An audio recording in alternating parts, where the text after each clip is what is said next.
જય શ્રી કૃષ્ણ, રાધે રાધે. ચેનલમાં તમારું સ્વાગત છે. આજની અમારી વાર્તા છે માયકા કે સસરાળ વિશે. સવારના સાલીની રસોડામાં ઉતાળે કામ પતાવવામાં વ્યસ્ત હતી. ચૂલા ઉપર શાક ચડેલું હતું અને તવા ઉપર પરોઠા શેકાઈ રહ્યા હતા. તેના હાથ ઝડપથી ચાલી રહ્યા હતા. તેની દરેક હરકતમાં એક અજીબ બેચેની હતી. શારીરિક રીતે તે અહીં હતી, પણ તેનું મન ક્યાંક બીજે હતું. બાજુના રૂમને તેની સાસુ આશાજી બેડ ઉપર બેસી ગયા હતા. કુકરની ચીટી અને વાસણોનો અવાજ તેમને જગાડી દીધા. તેમણે દિવાલની ઘડિયાળ તરફ જોયું. હજી માત્ર 6:30 વાગ્યા હતા. તેમના માથે હળવી ચિંતા લકીરો દેખાઈ. આજે રવિવાર છે અને રવિવાર તો અમારા ઘરમાં 11 વાગે પહેલા કોઈ નાસ્તો પણ નહીં કરતું. તો આજે વહુ આટલી સવારે શું થયું? બીજી બાજુ મનોહરલાલજી ખુરશી ઉપર બેસીને અખબારોના પાના ફેરવી રહ્યા હતા. સમાચારો સંપૂર્ણ ડૂબેલા હતા. થોડી વાર પછી શાલિની કામ પતાવીને રૂમમાં ગઈ. તૈયાર થઈને પછી સાસુ સસરાના રૂમમાં પહોંચી. તેણે પહેલા સાસુ અને પછી સસરાના પગ છૂએ છે. માજી, બાપુજી, તેના અવાજમાં હરજેક સ્પષ્ટ દેખાતો હતો. હું આજે મારા માયકે જાઉં છું. આશાજીના ભવા ચડી ગયા અને મનોહરલાલજીએ અખબાર નીચે મૂકી દીધું. બંનેની નજર શાલિની પર ટકી ગઈ. શા માટે? હજી 1 અઠવાડિયું થયું નથી અને તું માયકે ગઈ હતી. ફરી આજે શું જરૂર પડી ત્યાં જવાની? આશાજીએ સવાલ કર્યો. તો શાલિનીએ થોડું સમજાવ્યું. મમ્મીની તબિયત બરાબર નથી. પપ્પા એકલા બધું સંભાળી રહ્યા છે.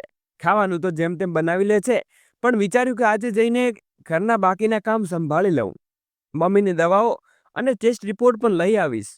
કોઈ જવાબ ના આવ્યો અને રૂમમાં એક ક્ષણ માટે સન્નાટો છવાઈ ગયો. શાલિનીના હોઠ કંઈ કહેવા માટે હલ્યા, પણ શબ્દો અટકી ગયા.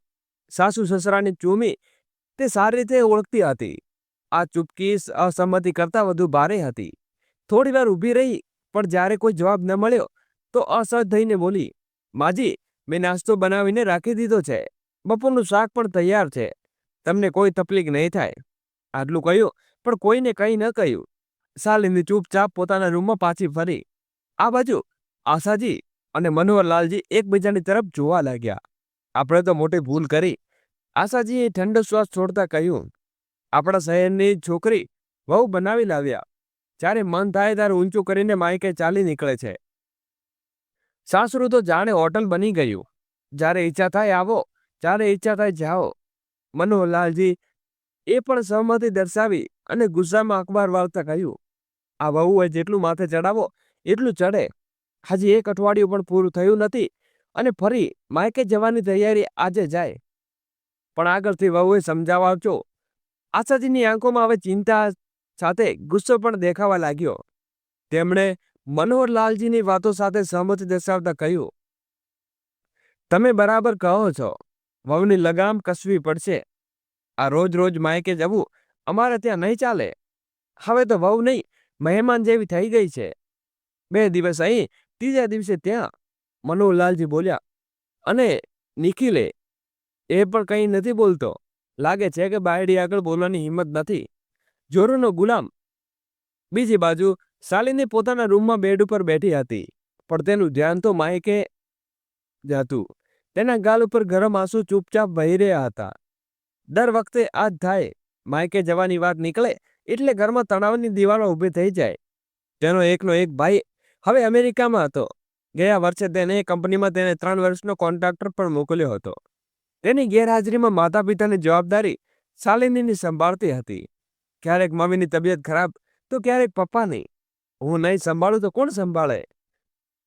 તેની આંખોમાંથી વહેતા આંસુ તેના ખોળામાં પડેલા દુપટ્ટાને ભીંજાવી દીધો. પણ તેને પોતાનું સંભાળ્યું. બેગ ઉપાડી અને સ્કૂટરની ચાવી લીધીને નીકળી પડી. નિખિલ હજી રૂમમાં સૂતો હતો. શાલિનીએ રાતે તેને કહી દીધું હતું કે માયકે જઈ રહી છે. નિખિલે ફક્ત એટલું જ કહ્યું, જવું હોય તો જા, પણ પપ્પાને થોડું મનાવી લેજે. થોડી વાત બેલેન્સ કરી લે તો બગડે નહીં. નિખિલ જાણતો હતો કે શાલિનીનો ઈરાદો ખોટો નથી. તે સંવેદનશીલ પતિ હતો, પણ માતા પિતાની લાગણીઓ પણ સમજવો હતો. તે ફક્ત એટલું ઈચ્છતો હતો કે શાલિની બંને ઘરની જવાબદારીઓ સંતુલિત રીતે નિભાવે, જેથી કોઈને ફરિયાદનો મોકો ન મળે.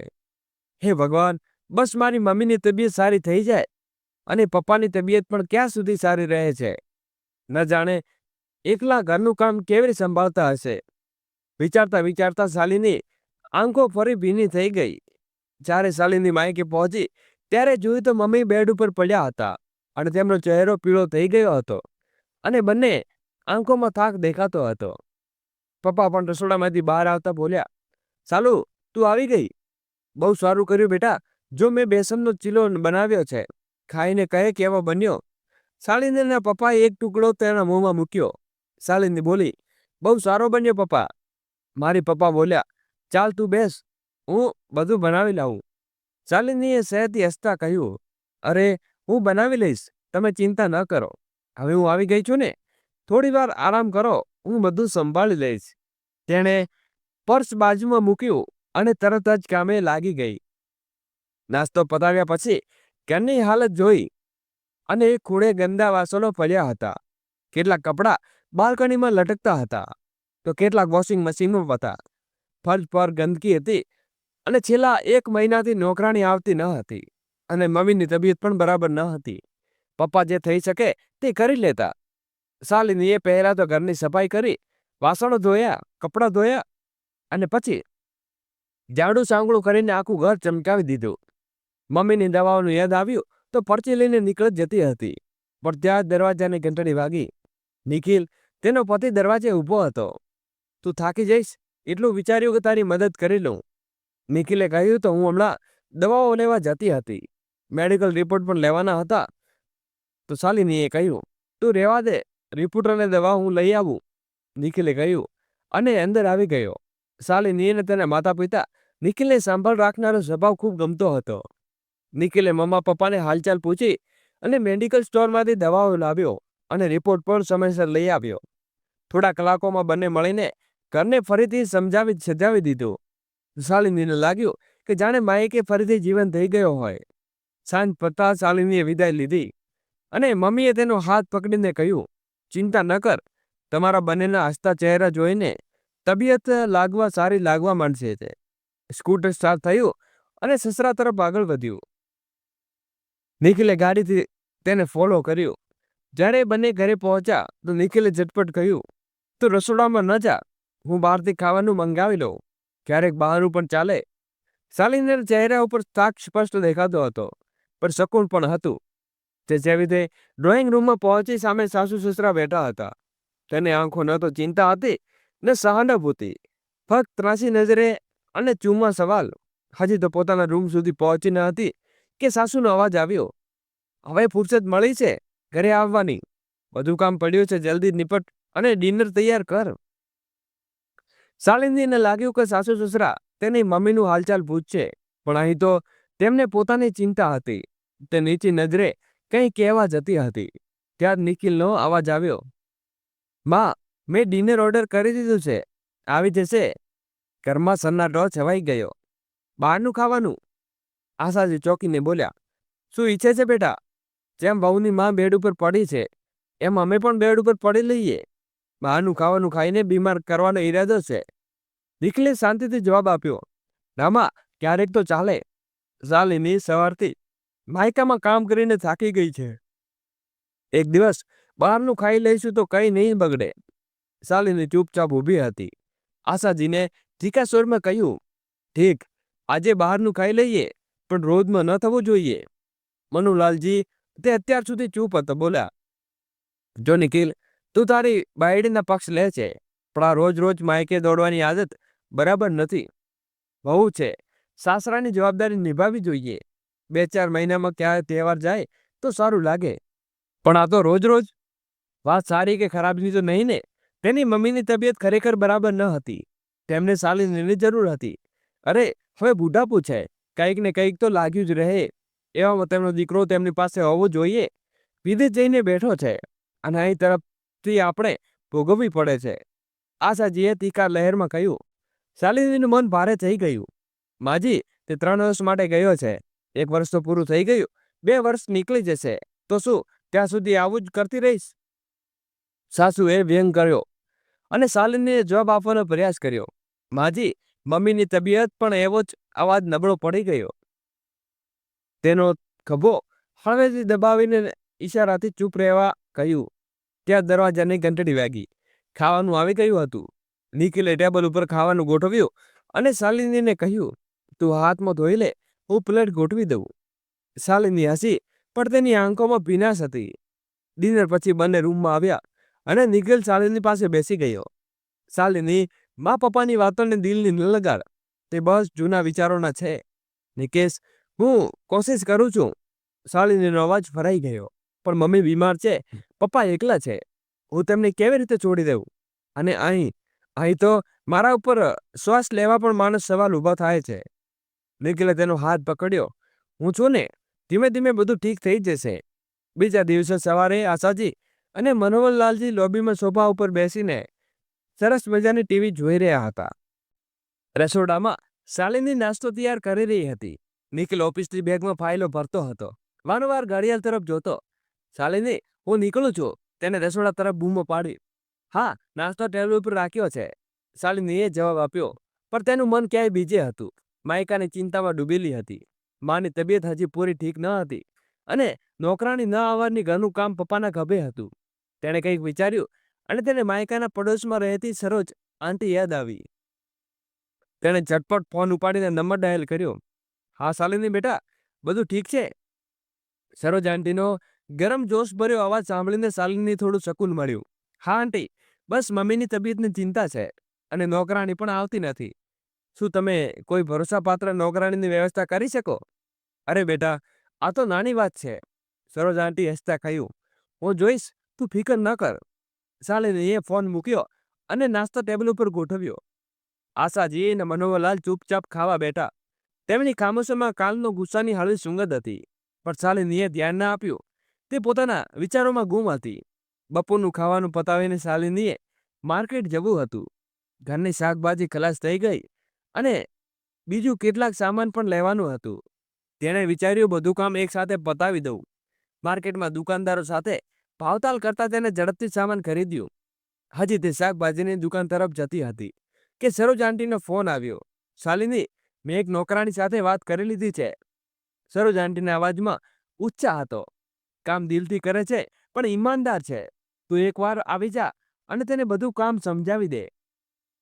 આંટી, તમારો ખૂબ ખૂબ આભાર. શાલિનીના અવાજમાં રાહત હતી. હું હમણાં આવું છું કહીને તેણે છૂટકર માયકા તરફ વાળ્યું. સ્કૂટર સાસુ સસરાને કહેવાનો અર્થ હતો કે 10 ટોણા સંભળાવવા, પણ પછી ખબર નહીં તે જવા દે કે નહીં. તેણે નિખિલને ફોન કર્યો. નિખિલ, હું થોડી વાર માટે માયકે જાઉં છું. પપ્પા માટે નોકરાણી રાખીની વ્યવસ્થા કરી ગઈ છે. તેને કામ સમજાવવા જાઉં છું. ઠીક છે શાલિની, નિખિલે જવાબ આપ્યો. માયકે પહોંચીને તેને નવી નોકરાણી નીતુને બધું કામ સમજાવ્યું. નીતુ, મમ્મીની તબિયત બરાબર રહેતી નથી, તો ખાવાનું હળવું બનાવજે. વાસણ રોજ 2 વાર ધોવાના અને કપડાં પણ સમયસર. નીતુએ માથું હલાવ્યું. જે દીદી, બધું સમજી ગઈ. શાલિનીએ મમ્મી પપ્પા સાથે નીતુની પગાર અને સમય નક્કી કર્યો. પછી શાકભાજી લેવા માર્કેટે પાછી ગઈ. શાકભાજી ખરીદતા ખરીદતા સાંજ ઢળી ગઈ અને ઘરે પાછા ફરતી વખતે રસ્તાઓ પર ટ્રાફિકને લીધે વધુ મોડું કરાવ્યું. આ બાજુ નિખિલ ઓફિસથી પાછો ઘરે હતો. અને નિખિલ બેટા, આ શાલિની ક્યાં ગઈ? હજી સુધી આવી નથી અને ફોન પણ લાગતો નથી. આશાજીએ ફરિયાદ ભરેલા લહેરમાં કહ્યું. નિખિલે ફોન ચેક કર્યો અને બોલ્યો, માં, ફોન કદાચ સ્વિચ ઓફ થઈ ગયો હશે. મારે તેની સાથે વાત થઈ હતી. કહેતી હતી કે માયકે થોડું કામ છે, બસ આવી જશે. લ્યો, આપણે અહીં ચા પીવા બેઠા છીએ અને એને ખબર નહીં કે આ રોજ ડ્રામા ક્યારે બંધ થશે. આશાજી બોલ્યા. ત્યાં દરવાજો ખોલ્યો અને શાલિની અંદર આવી. હાથમાં શાકભાજીની થેલી હતી અને ચહેરો થાકીથી ભરેલો આવી રહ્યો હતો. આશાજીએ તેને જોતા જ કહ્યું, કેમ વહુ, અહીંયા તો શાકભાજી લેવાનું નામ લઈને નીકળી હતી અને પછી તારા મમ્મીના ઘરે ચાલી ગઈ. શાલિનીએ થેલી રસોડામાં મૂકી અને શાંતસ્વરમાં જવાબ આપ્યો. માજી, બસ થોડું કામ હતું. મમ્મીના ઘરે કામ માટે નોકરાણીની વ્યવસ્થા કરવાની હતી. સરોજ આંટી ત્યાં રહે છે ને, તેમને નોકરાણીની શોધ આપી. હવે મારે વારંવાર નહીં જવું પડે. આ સાંભળતા જ આશાજી અને મનોહરલાલજી ચહેરા ઉપર અસંતોષ ભાવ છવાઈ ગયો હતો. આ તેને ઈચ્છતા હતા. પછી આશાજીએ માથું હલાવીને રોબથી કહ્યું, અચ્છા, આ તે સારું કર્યું. ચાલ હવે બધા માટે ચા બનાવી લાવ. અને હા, સવારના વાસણો પણ ગંદા પડ્યા છે. નોકરાણી આવી નથી, તે પણ ધોઈ લે. થાકેલા શાલિની ચૂપચાપ રસોડામાં ચાલી ગઈ. નિખિલ પણ હાથ મોં ધોઈને રસોડામાં આવ્યો. જ્યાં સુધી તું વાસણ ધોય છે, હું ચા બનાવી લઉં, સાથે બેસીને પીશું. અરે રહેવા દો, તમે ઓફિસથી હમણાં આવ્યા છો, ચા હું બનાવી લઈશ. ના, આજે ચા તો મારા હાથથી જ બનશે, ગભરાઈશ નહીં. ખાંડની જગ્યાએ મીઠું નહીં નાખું. નિખિલે હસતા કહ્યું. અરે એકબીજાને ખટખટાટ હસી પડ્યા. ધીમે ધીમે દિવાલો પસાર થવા લાગ્યા અને શાલિનીની મમ્મીની તબિયત હવે થોડી થોડી સ્થિર થઈ ગઈ હતી. એટલે તેને શાલિનીની ચિંતા થોડી ઓછી થઈ. ઘરમાં પણ શાંતિ પાછી ફરી. સાસુ સસરા હવે તેમને વહુને સંપૂર્ણ સંતુષ્ટ માનતા. અને સંતોષનું કારણ એ જ હતું કે પૂરા 15 દિવસ થઈ ગયા અને શાલિની માયકે ન ગઈ હતી. બસ નોકરાણીને જેમ દિવસ રાત તેમની સેવામાં લાગી રહી હતી. આજે રવિવાર હતો. બપોરનું ખાવાનું પતાવીને શાલિની રસોડાની સફાઈ કરી રહી હતી. બહારનું લોબીમાં આશાજી અને મનોહરલાલજી અને નિખિલ સાથે બેસીને ટીવી જોતા હતા. તે ટીવી ઉપર કોઈ જૂની ફિલ્મ ચાલી રહી હતી. ત્યાં જ આશાજીનો ફોન વાગ્યો. સ્ક્રીન ઉપર તેમની દીકરી સીમાનું નામ હતું. હા સીમા બેટા, બધું ઠીક? આશાજીના અવાજમાં ઉત્સાહ હતો. ફોન ઉપર થોડી વાત થઈ અને જેવો ફોન મૂક્યો તેના ચહેરા ઉપર ખુશીથી ચમકી ઉઠ્યો. અરે વહુ, તમને રસોડામાં તરત બૂમ પાડી. સીમા આજે સાંજે પોતાના બાળકો સાથે આવે છે. પૂરું 1 અઠવાડિયું અહીં રહેશે. તેના માટે ખાસ ખાવાનું તૈયાર કર. શાલિનીએ રસોડામાંથી જવાબ આપ્યો. જી માજી, હું હમણાં તૈયાર શરૂ કરું છું. હા, અને સાંભળ, આશાજીએ ઉત્સાહમાં કહ્યું. સીમાને મિક્સ વેબ ખૂબ ગમે છે. એ બનાવજે અને બાળકોને પનીરનું શાક સાથે કંઈક મીઠું પણ ખીર બનાવી દેજે. ઠીક છે માજી, શાલિનીએ જવાબ આપ્યો અને રસોડામાં સામાન ભેગો કરવા લાગી. જ્યાંથી તે શાકભાજી કાપવા બેઠી તેનો હાથ લાગ્યો. સ્ક્રીન ઉપર મમ્મીનું નામ જોઈને તેનું દિલ ધડકી ગયું. તેણે ફોન ઉપાડ્યો. હા મમ્મી, બધું ઠીક છે ને? શાલિની બેટા, મમ્મીના અવાજમાં ગભરાટ હતું. તારા પપ્પાની ખાંસી બંધ થવાનું નામ જ નથી લેતી અને મેં ડૉક્ટરને ફોન કરી દીધો છે. પણ શાલિનીના પરસેવા છૂટી ગયા. તેને ચહેરો ફીકો પડી ગયો હતો અને ફોન હાથમાં પડીને રસોઈમાંથી બહાર નીકળી, જ્યાં નિખિલ, આશાજી અને મનોહરલાલજી બેઠા હતા. નિખિલે તેની હાલત જોઈ તરત જ ઊભો થયો અને તેની પાસે આવ્યો. શું થયું શાલિની? મમ્મીનો ફોન હતો. શાલિનીના અવાજમાં ગભરાટ હતું. પપ્પાની ખાંસી ખૂબ વધી ગઈ છે. તેમની હાલત ખૂબ ખરાબ છે. તેમનું પણ દમાનું છે. લાગે છે કે અસ્થમાનો અટેક આવ્યો છે. ડૉક્ટરે તેમને બોલાવી લીધા છે, પણ મારે હમણાં જવું પડશે. સાંભળતા જ આશાજી અને મનોહરલાલજી એકબીજાની તરફ આશ્ચર્યથી જોવા લાગ્યા. શાલિનીએ નિખિલ તરફ જોઈને કહ્યું. રાતનું ખાવાનું આપણે બહાર મંગાવી લઈશું, પણ હમણાં મારે જવું પડશે. જરૂરી છે. દોસ્તો, આગળ વિડીયો શરૂ કરીએ એની પહેલાં વિડીયોને લાઇક કરી અમારી નાનકડી ચેનલને સબસ્ક્રાઈબ કરવાનું ભૂલશો નહીં. આશાજીએ ભવા ચવડી તીખા લહેરમાં કહ્યું. લ્યો, અત્યાર સુધી મમ્મી બીમાર હતા અને હવે પપ્પા બીમાર. મને તો સમજાતું નથી આ શું તમાશો ક્યાં સુધી ચાલશે? નિખિલે વચ્ચે ટોકતા કહ્યું. માં પ્લીઝ, હમણાં આ બધી વાતો ન કરો. શાલિનીના પપ્પા તબિયત ગંભીર છે. મનોહરલાલજી ગુસ્સામાં ટીવીનું રિમોટ સોફા ઉપર પટક્યું અને બોલ્યા. હમણાં શા માટે નહીં? જે વાત થશે હમણાં થશે. બસ, બહુ થઈ ગયું. આ બધું આશાજીને શાલિની તરફ જોતા કહ્યું. જો વહુ, ડૉક્ટરે મારી મમ્મીને બોલાવી લીધા છે તો સારવાર પણ કરશે. પછી મારે ત્યાં જવાની શું જરૂર? માયકા કરતા સસરાલ પર ધ્યાન આપ. નાની નાની વાતો ત્યાં દોડી જવું સાવ ખોટું છે. તારા મમ્મી પપ્પાને લગ્ન કરીને અહીં મોકલી છે. હવે તે ઘર તારું નથી, આ ઘર તારું છે. માયકાને ભૂલીને સાસરાની સેવામાં જવાબદારી નિભાવ. શાલિનીનો ચહેરો ગુસ્સાથી લાલ થઈ ગયો. તેને ઊંડો શ્વાસ લીધો અને દ્રઢ સ્વરમાં કહ્યું. માજી, જ્યારથી આ ઘરમાં આવી છું, સવારથી જવાબદારીઓમાં કોઈ કસર નથી છોડી. પણ મારા મમ્મી પપ્પા પણ મારા પોતાના છે. ભલે મારા લગ્ન થઈ ગયા, પણ તેમની સાથે મારું લોહીનું નાતું છે, તે નથી તૂટ્યું. મારી રંગોમાં તેનું લોહી દોડે છે. તેણે આજે પણ તેમની દીકરી છું અને તે મારા મમ્મી પપ્પા છે. આશાજીએ તરત જ જવાબ આપ્યો. અમે ક્યારે કહ્યું કે તારા મમ્મી પપ્પા નથી? અમે તો ફક્ત એટલું જ કહીએ છીએ કે લગ્ન પછી દીકરીઓને સાસરા ઉપર ધ્યાન આપવું જોઈએ, માયકા ઉપર નહીં. અને તારા મમ્મી પપ્પાની જવાબદારી તારો ભાઈ જુએ. આ તારું કામ નથી. આ સાંભળીને નિખિલના ધીરજનો બાંધ તૂટી ગયો. તે ગુસ્સામાં બોલ્યો, બસ કરો માં, એક તો શાલિનીના પપ્પા બીમાર છે અને ઉપરથી તમે કંઈ સમજાવો તૈયાર નથી. મનોહરલાલજી ચીણે તીખી નજરે નિખિલ તરફ જોયું. સમજાતું નથી? તૈયાર બેટા ચોરોના ગુલામ બનીને તેની હામાં હા મિલાવે છે. શરમ નથી આવતી? અમારી વાતમાં કોઈ મૂલ્ય નથી રહેતું તારા માટે. પણ હવે બહુ થયું. આજે તો નિર્ણય થઈને જ રહેશે. નિખિલનો ચહેરો ગુસ્સાથી તમસમસી ગયો. તેણે જોરથી કહ્યું, ઠીક છે, તમે નિર્ણય ઈચ્છો છો ને તો સાંભળો. મારો નિર્ણય, અમે આજે આ ઘર છોડીને જઈ રહ્યા છીએ. શું શું કહે છે તે? આશાજીનો અવાજ કાંપી ગયો. તેની આંખો ગુસ્સો અને આઘાતથી ફેલાઈ ગયું. અમને છોડવાની વાત કરે છે? તારા મમ્મી પપ્પાને જેમ તમે પણ આ દુનિયામાં લાવ્યો અને ઉછેરીને મોટો કર્યો, ભણાવ્યો, લખાવ્યો. આજે તું જે કંઈ છે એ તારી મહેનતથી છે અને તારી ઈચ્છાઓ પૂરી કરવામાં અમે ન જાણે ક્યારેય કેટલી સમજૂતીઓ કરી, પણ તને ક્યારેય કમી ના આવવા દીધી. અને આજે તો તું કાલે આવીને આ છોકરી માટે અમને છોડવા તૈયાર વાત કરે છે. નિખિલે ઊંડો શ્વાસ લીધો અને શાંત ભર્યા દ્રઢ સાથે સ્વરમાં બોલ્યો, માં બાપુજી, તમે જે વાત કરી છે એ વાત શાલિની ઉપર લાગુ નથી થતી. તેના મમ્મી પપ્પાને પણ તેને જન્મ આપ્યો છે, નાજથી ઉછરી છે, ભણાવી છે, લખાવી છે. તેમણે પણ પોતાની દીકરી માટે જિંદગીમાં ન જાણે કેટલા સમજૂતી કર્યા હશે. તેના લગ્ન માટે ન જાણે કેટલી મુશ્કેલીઓથી પૈસાની વ્યવસ્થા કરી હશે, જેથી તે ખુશ રહી શકે. અને આજે તો શું તેનું ફરજ નથી બનતું તે પોતાના મમ્મી પપ્પાના દુઃખ અને તકલીફમાં તેની સાથે ઊભી રહે? મમ્મી પપ્પા તો મમ્મી પપ્પા છે, ભલે મારા હોય કે શાલિનીના. મમ્મી પપ્પા પર તે ફરજ નિભાવવામાં ભેદભાવ કેવો? અને જો તે પોતાના મમ્મી પપ્પાની સેવા ન કરી શકે તો મને શું અધિકાર છે હું તમારી સેવા કરું? હું પણ તમને છોડીને ચાલ્યો જાઉં. રૂમમાં સન્નાટો છવાઈ ગયો. આશાજી અને મનોહરલાલ એકબીજાની તરફ જોવા લાગ્યા, પણ તેમની પાસે કોઈ જવાબ ન હતો. શાલિનીની આંખો ભરાઈ આવી. તેના શબ્દોને નિખિલે પોતાનો અવાજ આપ્યો હતો, પણ મનોહરલાલજી અને આશા સંપૂર્ણ ચૂપ હતા.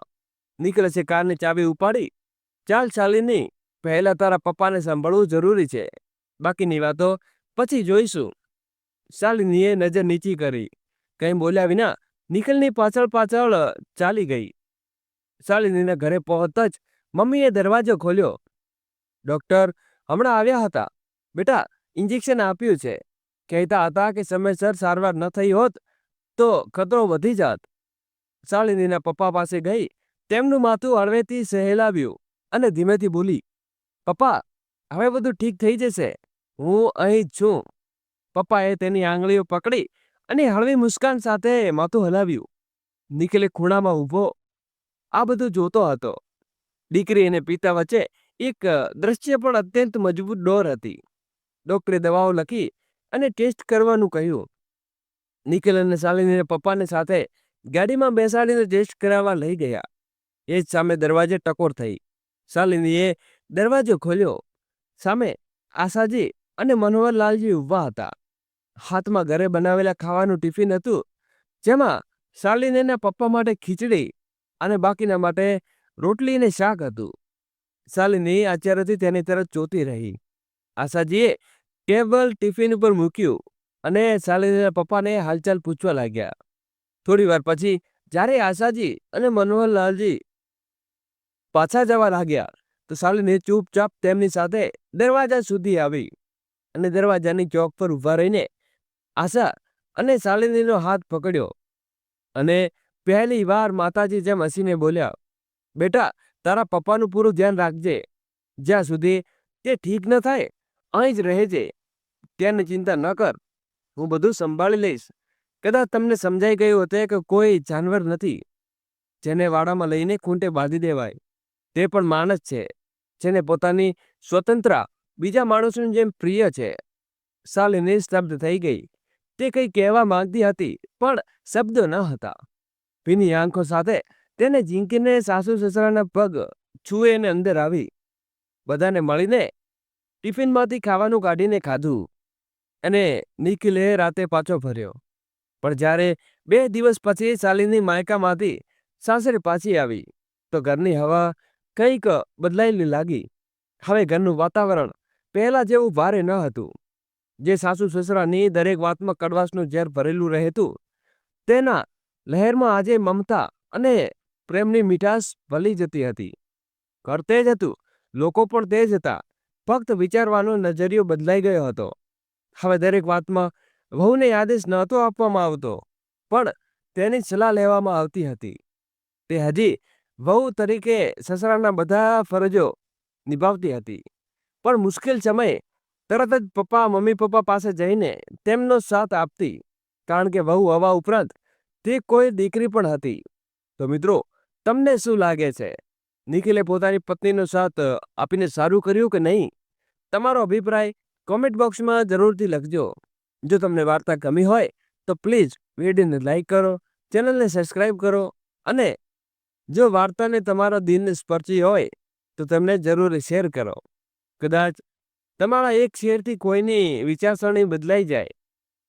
તો વાર્તાને અંતે સુધી સાંભળવા માટે તમારો ખૂબ ખૂબ દિલથી આભાર. જય શ્રી કૃષ્ણ. રાધે રાધે. વાર્તા નંબર 2 હજી હવે જ ચાલુ થાય છે, તો જોડાયેલા રહેજો છેલ્લે સુધી. પલ્લવીના મનમાં એક ડર ઘર કરી ગયો હતો કે સાસુ અને વહુની ક્યારે નહીં પટે, કારણ કે પોતાના ઘરમાં પણ તે રોજબરોજ પોતાની મા અને દાદીને ફક્ત લગડા ઝઘડા જોયા હતા. જેમ તે મોટી થઈ ગઈ તેમ તેની દાદી અને મા વચ્ચેના ઝઘડા પણ વધતા ગયા. તેને યાદ છે, જ્યારે દાદી અને માનો ઝઘડો થયો અને તેના પપ્પા કોઈ એકની તકેદારી કરતા તો બીજાનું મોં ફૂલી જતું. હાજર એવી થઈ ગઈ કે પછી તેને વચ્ચે બોલવું છોડી દીધું. જ્યારે પણ બંનેનો ઝઘડો થતો, પલ્લવીના પપ્પા ઘરની બહાર નીકળી જતા. સગા સંબંધીઓ અને પડોશમાં પણ સાસુ બહુનો ઝઘડા સાંભળી અને જોતી તે ગભરાઈ જતી. તેને યાદ છે, જ્યારે પડોશની શકુંતલા ચાચીની વહુએ પોતાના શરીર ઉપર માટીનું તેલ રેડીને આગ લગાવી દીધી હતી. આ સાંભળીને પલ્લવીની રૂહ કાંટી ઉઠી હતી. વળી એવો હલ્લો થયો કે તેની સાસુએ તેને સળગાવીને મારી નાખી, પરંતુ કોઈ પુરાવો ન મળવાને કારણે તે થોડી સજા ભોગવીને છૂટી ગઈ. પરંતુ ખરેખર તેની સાસુએ નહોતી મારી, કારણ કે તેની વહુ તો ગાય જેવી સીધી હતી, એમ પલ્લવીની દાદી કહેતી. પલ્લવીની દાદી પણ કોઈ સાપનાથથી ઓછી ન હતી, અને મા તો નાગનાથ હતી, કારણ કે દાદી એક સંભળાવે તો મા 1000 સંભળાવી દે.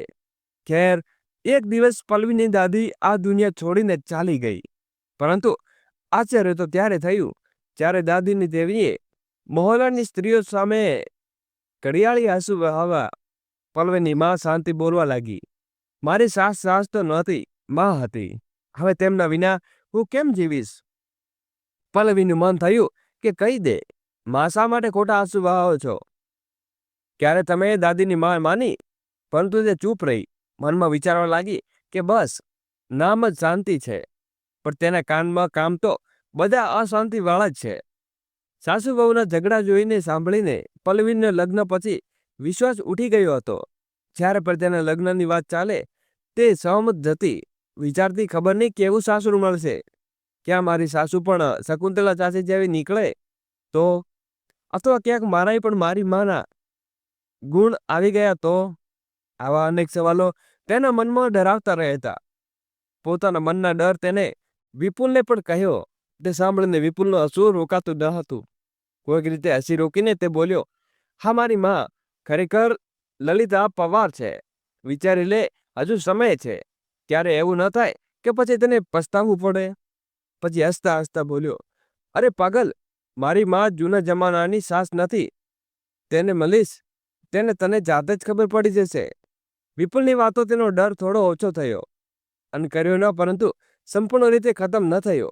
હજુ પણ સાસુને લઈને તેના દિલમાં કોઈ ખૂણે ડર તો હતો જ. વિદાયના સમય શાંતિથી પણ ઘરના પ્રેમથી પોતાની દીકરીના કાનમાં ફૂંક મારવા સમજાવ્યું હતું.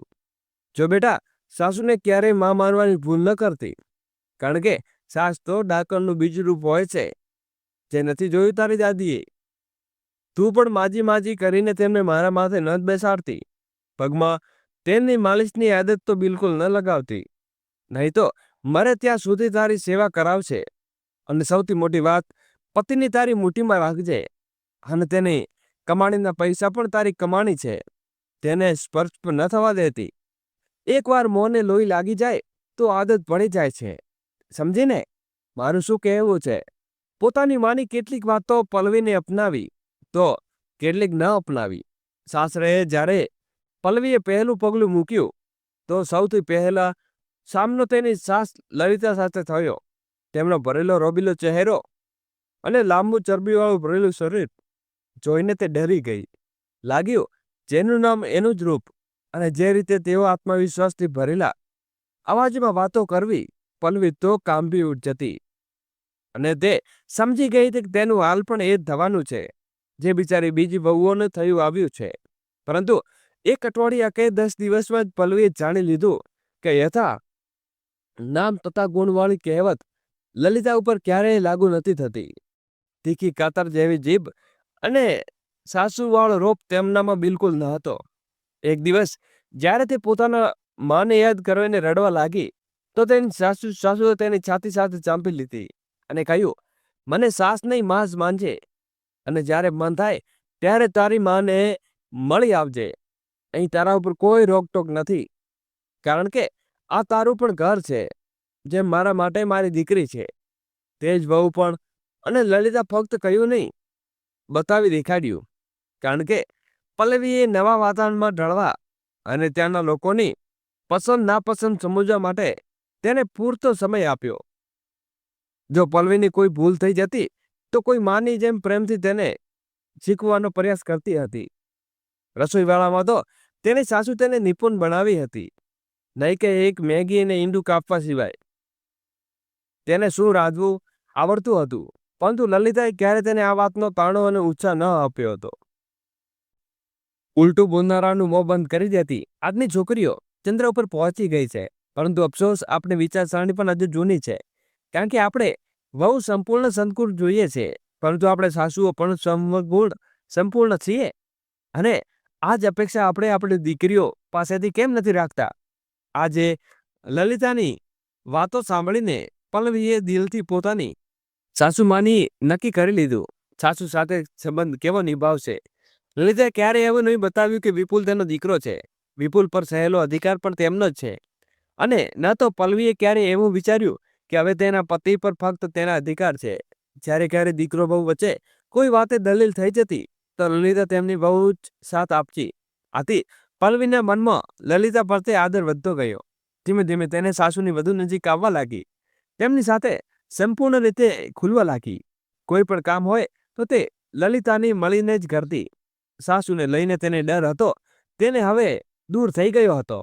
પોતાની જાત ઉપર સાથે પલ્લવી કહેતી, લોકો કહે છે કે સાસુ બહુ બનવું અને સૂર્ય પર જવું એક જ વાત છે, પરંતુ જો હું મારી દીકરી છું તો મારી બહુ કેમ ન બની શકું? મેં મા અને દાદીને હંમેશા લગડતા ઝઘડતા જોયા છે, પરંતુ ભૂલ ફક્ત દાદીની ન હતી. માએ ઈચ્છા હતું તો સાસુ સંબંધને સુધારી શકતી હતી, પરંતુ તેમણે વધુ બગડ્યો. સાસ પ્રત્યે મને પણ તેમને એ જ શીખવ્યું, પરંતુ હું તેમની વાતોમાં ના આવી, કારણ કે હું જાણતી હતી કે સામેવાળી મને એ જ આપશે જેને હું તેને આપીશ. અને તાળી ક્યારે એક હાથે નથી વાગતી.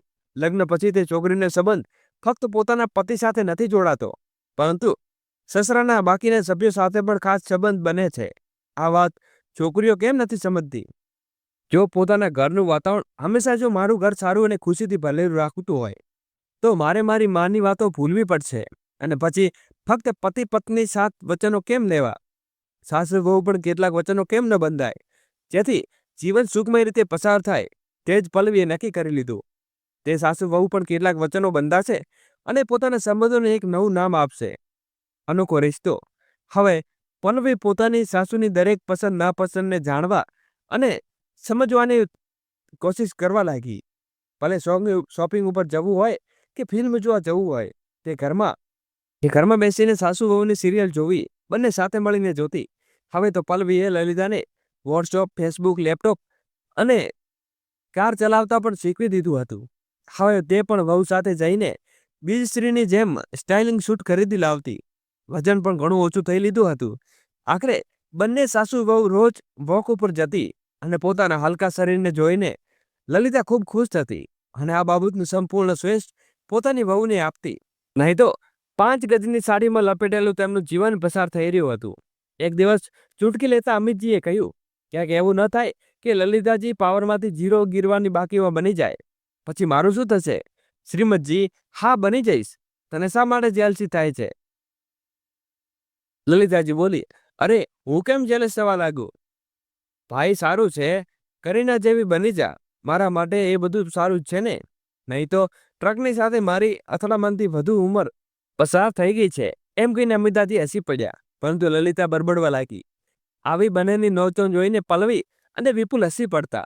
એક દિવસ જ્યારે પલ્લવીએ પોતાના માટે ડ્રાઇવિંગ ડ્રેસ ખરીદ્યો, તો લલિતા માટે પણ ખરીદી લાવી. વળે વિપુલે મનાઈ કરી હતી, પણ ખરીદતી નહીં. માં નહીં પહેરે, પરંતુ તે પણ લઈ આવી. અરે આ શું લઈ આવી છે બહુ? ના ના, હું આ બધું નહીં પહેરું. લોકો શું કહે છે? અને મારી ઉંમર તો જો. એમ કહીને લલિતાએ સ્ટાઇલિંગ ડ્રેસ બાજુમાં મૂકી દીધો. તો પલ્લવી બોલી, ઉંમર શું? હજુ તમારી ઉંમર થઈ છે માં. લાગે છે કે તમે 50 વર્ષના છો. લોકોની પરવા છોડો, બસ એ જ પહેરો તમને સારું લાગે. અને મને ખબર છે તમારું ડ્રેસિંગ ડ્રેસ પહેરવું ખૂબ મન છે. તમે આ જરૂર પહેરશો. હુકમ સંભળાવીને પલ્લવી ફ્રેશ થવા ચાલી ગઈ. લલિતા તેને જોઈને વિચારવા લાગી કે આ કેવો અનોખો રિશ્તો છે. અમે સાસુ વહુનો પ્રેમ. મિત્રો, જો તમને આ વાર્તા થોડી પણ સારી લાગી હોય તો લાઈક કરવાનું ભૂલશો નહીં. ફરી મળીશું એક નવી વાર્તા સાથે. ત્યાં સુધી ખૂબ ખૂબ આભાર. જય શ્રી કૃષ્ણ. રાધે રાધે. આવા વિડીયો જોવા માટે અમારી ચેનલને અવશ્ય સબસ્ક્રાઇબ કરી લેજો. અને વિડીયોને છેલ્લે સુધી નિહાળવા બદલ તમારો ખૂબ ખૂબ હૃદયથી આભાર માનું છું.